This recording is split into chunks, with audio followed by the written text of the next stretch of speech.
The rich aroma of turkey filled the air, but beneath it was an indescribable tension. When my wife announced to her family at Thanksgiving dinner that I was a complete disappointment, both in bed and in bank account, the table fell silent. My divorced sister-in-law, Alba, smiled and spoke up. If she doesn't want him, I'll take him. He sounds better than my truly worthless ex-Mario. Instantly, a storm erupted at the table. I calmly stood up, leaving behind a room of chaos and arguments. This was only the beginning. I had already seen through her games, and now it was her turn to face the consequences. I am Ignacio, an ordinary high school history teacher in Spain. That Thursday evening, I drove to my in-laws' house in the Barcelona suburbs with a sense of unease. My wife, Beatrice, was unusually quiet during the ride, completely unlike her normally talkative self. She just stared out the window with a faint smile that made me uncomfortable. Opening the door, the rich aroma of turkey greeted us, but something tense lingered in the air. The table was already full. Father-in-law Emilio, mother-in-law Mercedes, Beatrice's divorced sister, Alba. My brother-in-law Caesar and his wife Sylvia were there along with several cousins and their children running around. As the last to arrive, we naturally became the center of attention. Everyone watched as we found the only remaining seats at the already crowded table. Dinner started normally enough. Everyone chatted about the latest La Liga results. Caesar mentioned his progress at the local municipality. Sylvia shared some amusing stories about their children at school. I even started to relax, thinking my concerns had been unfounded. That's when Beatrice decided to detonate her little bomb. You know what? I'm most thankful for this year. Finally being honest about my marriage, she suddenly announced loudly. She interrupted everyone's discussion about Black Friday shopping plans. The entire table immediately fell silent, all eyes turning to her expectant face. My heart tightened with foreboding, but I calmly took another bite of stuffing and waited. Why should I keep pretending everything's perfect when it's not? She continued. Her voice grew louder and increasingly dramatic. Mother-in-law Mercedes shifted uncomfortably. Honey, maybe now isn't the time. But Beatrice couldn't be stopped now. She turned to look directly at me. Her eyes sparkled with an almost excited gleam. I'm thankful I can finally say what everyone's been thinking. My husband, Ignacio, is a complete disappointment in every way, both in bed and in his bank account. What followed was complete silence. Even the children stopped playing. I could feel every eye at the table staring at me, waiting for my reaction. Some looked shocked, others embarrassed, and a few seemed eager for the coming drama. I calmly put down my fork, wiped my mouth with my napkin, and looked back at her. Fair assessment, I said quietly with a barely perceptible smile. The confusion on her face was genuine. This clearly wasn't the reaction she had expected. She probably thought I would explode in anger, argue, or even storm out. Instead, I simply agreed with her. I what? She stammered. You heard me. Fair assessment. I leaned back slightly in my chair. If that's how you see things, then that's how they are. My brother-in-law, Caesar, awkwardly cleared his throat. Perhaps we should change the subject. But divorced Alba, who had gone through a messy divorce just 2 years earlier, had other ideas. She had been watching the whole process with interest, and now she smiled and leaned forward. Well, if you don't want him, I'll take him. Everyone's attention shifted to Alba. Beatrice instantly tensed, her clenched fists revealing her anger about to explode. Alba continued, her tone light, but with undeniable determination. He sounds better than my truly worthless ex-Mario. At least your husband Ignacio shows up, shares the bills, unlike my ex who did nothing but spend money. Pure shock crawled across Beatrice's face. Her mouth actually dropped open. This clearly wasn't how she had expected things to develop. What do you mean? Beatrice snapped at her sister. You heard me. You just announced to everyone that you don't value what you have. I'm simply saying I wouldn't mind having a reliable, responsible man rather than the useless freeloader I married. The tension in the room instantly escalated to new heights. Beatrice's face turned bright red. Emilio and Mercedes looked extremely uncomfortable. I even saw Caesar try to signal Sylvia with his eyes to do something, anything, to ease the situation. I slowly stood up and placed my napkin on the table. This has been an eye-opening dinner. Thank you for having me. Where are you going? Beatrice asked shrilly, her voice turning sharp. Home, I answered. You ladies can continue working out the details without me. As I walked toward the door, I could hear Beatrice starting to argue loudly with her sister. Something about boundaries and respect. Alba immediately fired back, talking about honesty and appreciating what you have before you lose it. The argument quickly escalated with other family members joining in, taking sides. I took my coat from the front hall closet as the family argument erupted behind me. I walked out the door with the sounds of family drama echoing in my ears. As I started the car, I could see silhouettes moving frantically in the windows. Beatrice's voice was the loudest, though I could no longer make out her exact words. The drive home was remarkably peaceful, 20 kilometers with only classic rock on the radio and a clear realization. My wife had just destroyed her own Thanksgiving dinner for reasons I was only beginning to understand. I didn't know then that this wasn't about my performance in marriage at all. Rather, it was a calculated, premeditated performance. Why would she do this? What was her next move? Those 20 minutes of driving gave me plenty of time to think with just the steady cruise control and clear thoughts. When I finally stopped pretending everything was fine, a kind of peace I'd never felt before washed over me. I pulled into our driveway, expecting an empty house, assuming she would stay at her parents' to deal with the family drama she had created. But her car was already there. She must have left right after me, probably speeding all the way home. I found her pacing in the living room like a trapped animal. She was still wearing that Thanksgiving dress, but her high heels had been kicked off, lying in the middle of the floor. The moment I walked in, she spun around to face me. What was that supposed to mean? She demanded. I calmly hung up my coat. What was what's supposed to mean? Don't play dumb. You made me look like an idiot in front of my entire family. I couldn't help but laugh. I made you look like an idiot. Let me think about this. You stood up at Thanksgiving dinner and announced to everyone that your husband is a disappointment in bed and finances. But somehow I'm the one who made you look bad. Her face flushed crimson. I didn't mean it like that. I just wanted to honestly discuss our problems. No, you were putting on a show. When your sister Alba exposed your lie, you realized how ridiculous it sounded to others. She started pacing again, running her hands through her hair. My sister completely crossed the line. She had no right to say those things. Actually, she did. You put our marriage on the table for everyone to discuss. She was just responding to your invitation. That's not what I meant. I sat on the couch steadily watching her. So, what were you trying to do? Because from where I'm sitting, it seems you wanted to humiliate me in front of your family. Mission accomplished, by the way. She stopped pacing and tried changing tactics. Her voice softened, almost pleading. Listen, I know I misspoke. I've been frustrated lately. I thought maybe we could discuss our issues at Thanksgiving dinner in front of your parents and children.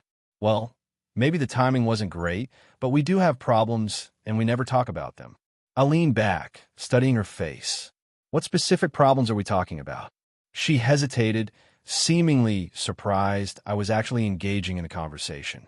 Well, we barely communicate anymore. We're like roommates. And there's the intimacy issue. What intimacy issue? Be specific. Another pause. She was struggling to find reasons to justify her outburst. I mean, we're not like we used to be.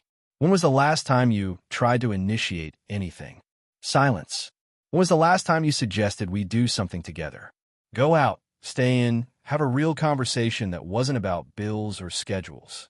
More extended silence. Here's what I think really happened tonight, I said, maintaining my calm tone. You've been building a narrative about our marriage in your head. Tonight, you decided to test it in front of an audience. You wanted to see how it would play out to gain some validation for whatever you're planning to do next. Her eyes widened slightly. That's ridiculous, is it? Because the woman I married wouldn't ambush me like that. Tonight felt like a performance. She then tried tears. I just feel so distant from you. I don't know how to communicate with you anymore. Distant? I asked. I work. I pay my share of everything. I show up when I'm supposed to. What exactly do you think I'm not giving you that you need? It's not about money or showing up. It's about emotional connection. Fine. When was the last time you asked how my day was going? How my work was? What I was thinking about? When was the last time you seemed genuinely interested in talking with me about anything other than getting me to do something, fix something, or pay for something? She opened her mouth, then closed it as if trying to find an answer that didn't exist. I've been observing this pattern for months now. I continued. You treat me like a business partner when you need convenience, then like a disappointment when you need someone to blame for what's missing in your life. Tonight you just made it public. That's not fair. Fair. I snorted. Fair would be discussing your concerns with me privately instead of announcing them to people who should care about both of us. Fair would be giving me the most basic respect in front of your family.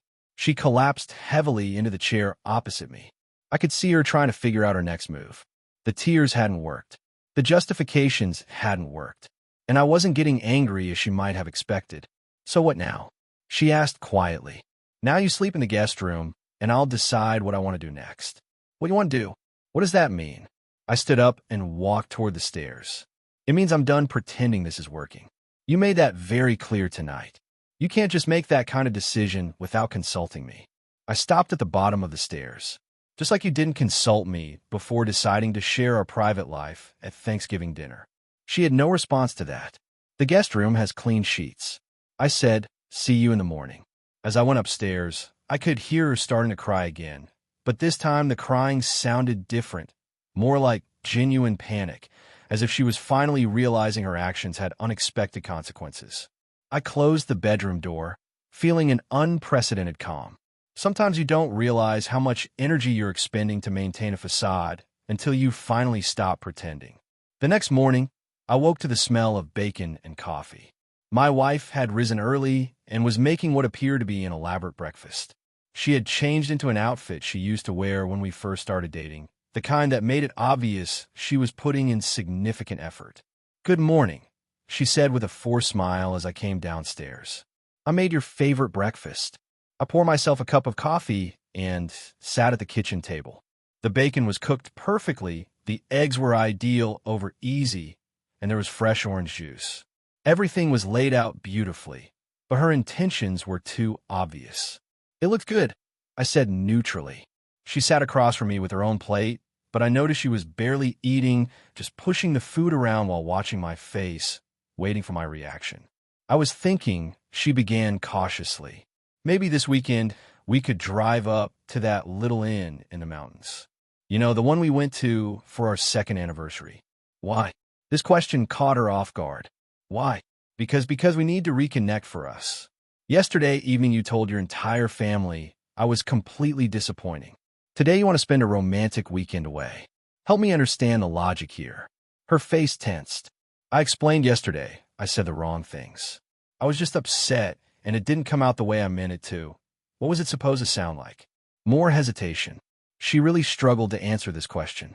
I meant that we as a couple have some areas we can improve on. I took a sip of coffee, and you thought Thanksgiving dinner was the appropriate venue for couples feedback. Okay, I was wrong about the timing, but my feelings about our relationship are still valid. What specific feelings? She put her fork down forcefully, making more noise than necessary. Why are you being so difficult? I'm trying to fix things. I'm not being difficult. I'm simply asking you to explain what exactly you're trying to fix, because yesterday you seemed very clear about the problem being me. The weekend getaway idea quickly evaporated after that. By lunchtime, she was back to pouting, which was more her normal state.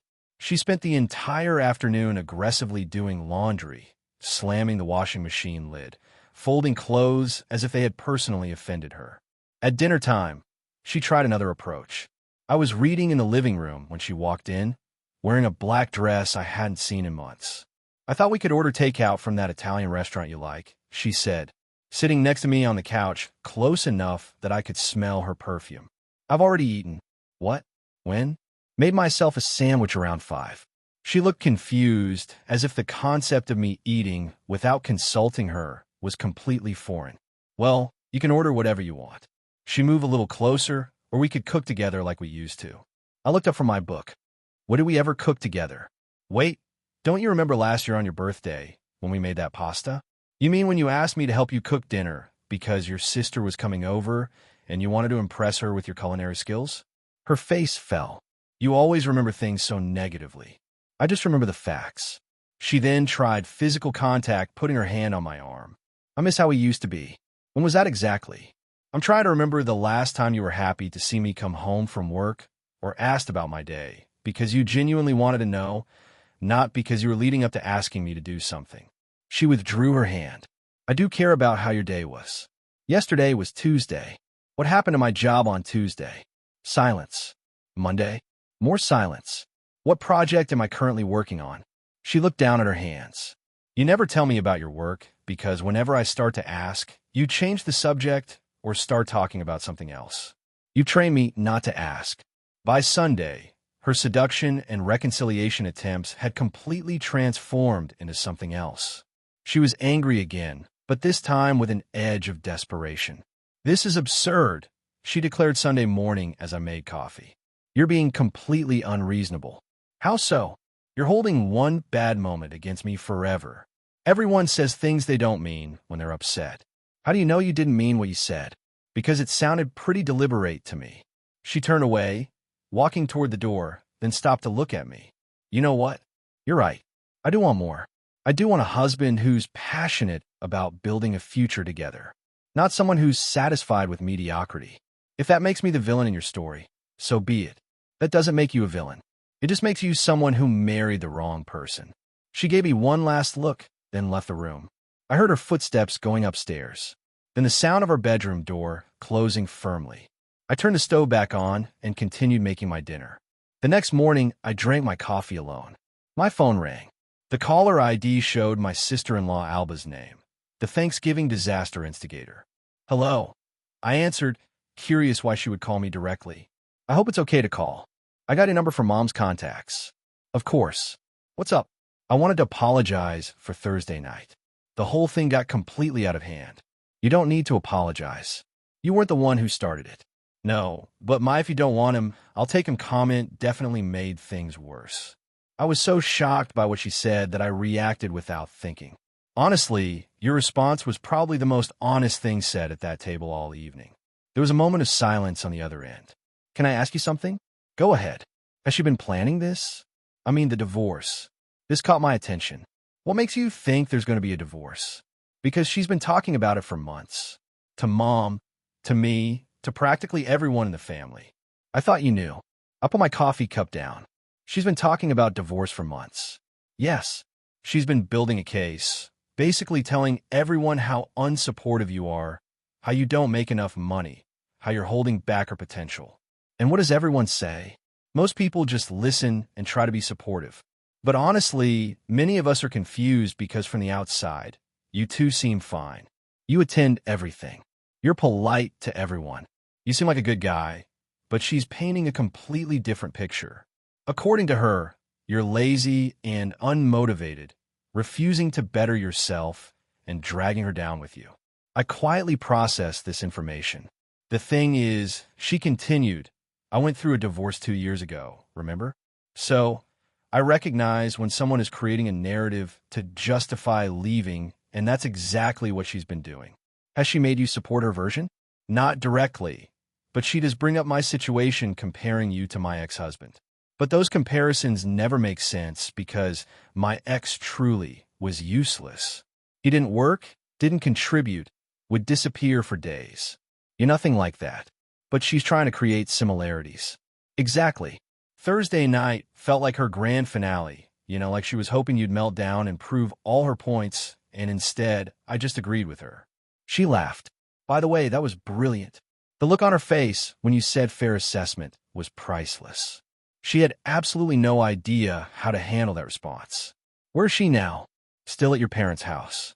She left Friday morning, but not before having a complete meltdown, saying I ruined everything and that everyone in the family was taking your side against her. Are you taking my side? I'm on the side of honesty. Frankly, if she's that unhappy in her marriage, she should just leave directly, not try to paint you as the bad guy. After hanging up, I sat there thinking about everything she had told me. My wife had been planning for months, building a case against me with her family, setting up Thursday night as some kind of evidence of my inadequacy, but she had seriously miscalculated. She hadn't gotten the angry, defensive reaction she needed to support her narrative.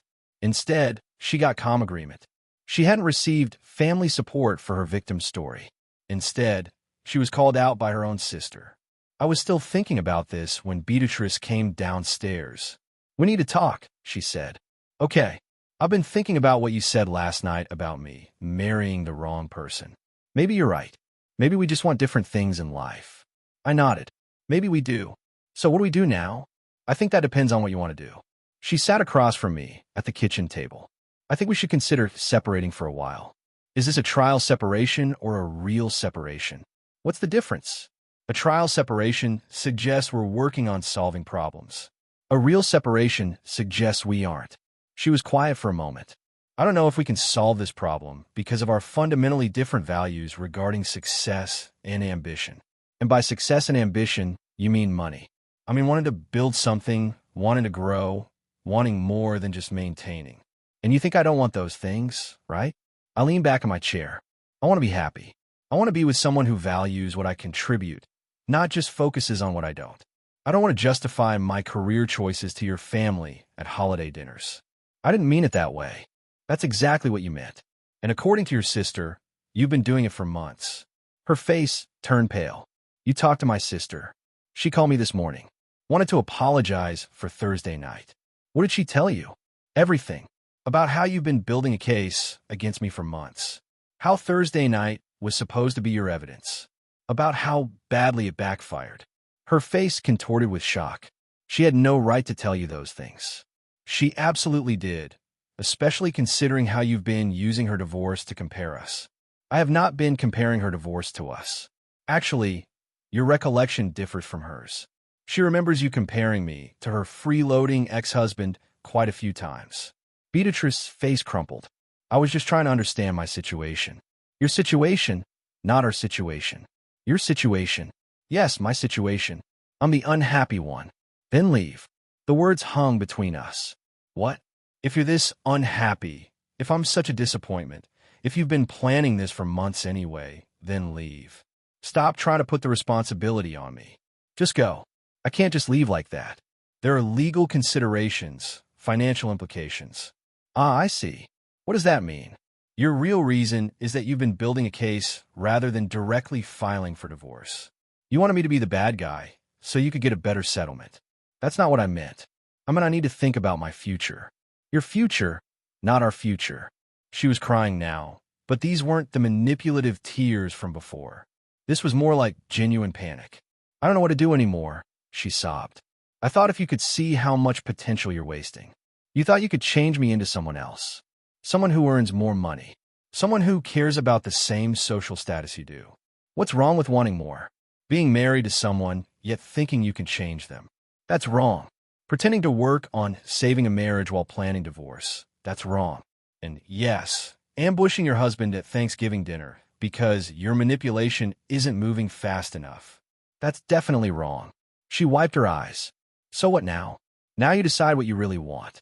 If you want to try saving this marriage, the real me, not some fantasy version you've been trying to create, then we can talk. If you want to leave, then we'll handle it like adults. If you choose to leave, then you leave. But you don't get to rewrite history to make yourself feel better. You don't get to pretend I'm the villain because I won't change into someone else for you." She stared at me for a long time. "You're really not going to fight for this, are you?" "Fight for what?"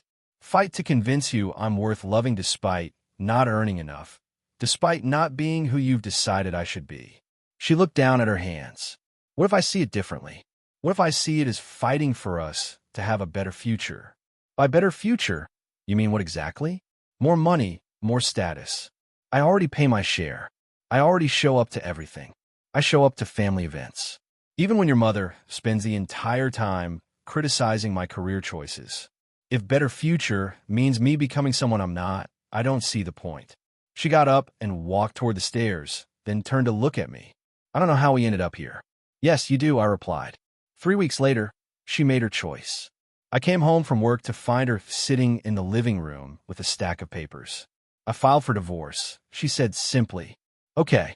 She seemed surprised by my calm response. "That's it. Just okay. What were you expecting? Drama? Begging. You've been planning this for months.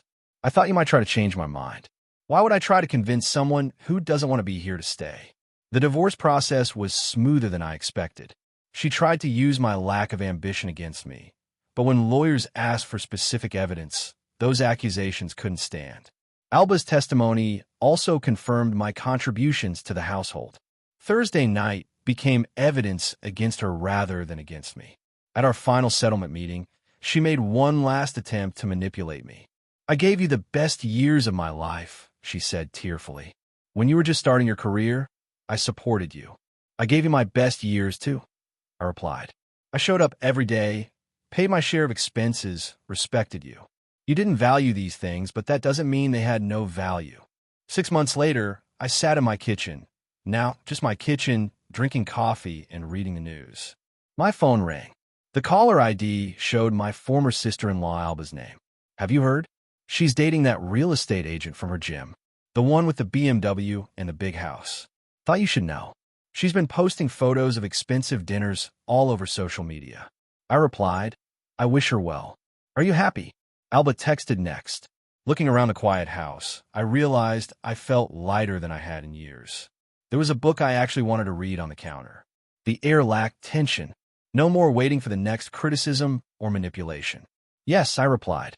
"I really am very happy." Truthfully, I felt more relaxed than I had in years. I had spent so much energy trying to meet standards I didn't even believe in, trying to become good enough in the eyes of someone who had already decided I wasn't worth fighting for.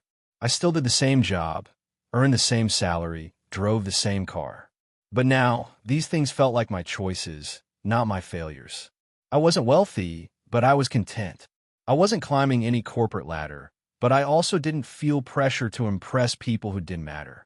A few months later, I ran into her at a supermarket. She was with that real estate agent. He was wearing an expensive suit and flashy watch. Every bit the successful man. She saw me first and tensed momentarily, but I just nodded politely. "You look well," she said awkwardly. "Thank you. You too. This is Javier." She introduced her new boyfriend. "Javier, this is my ex-husband." Javier shook my hand with that overly firm grip some men seemed to think proved something. "Sorry about what happened, man. But hey, her loss, right?" I control my smile. Actually, everything turned out exactly as it should have. A complex emotion flashed across my ex-wife's face, perhaps surprised that I wasn't showing any pain or bitterness. "Take care of yourself," I told them both, and I meant it. Walking to my car, I felt completely at peace.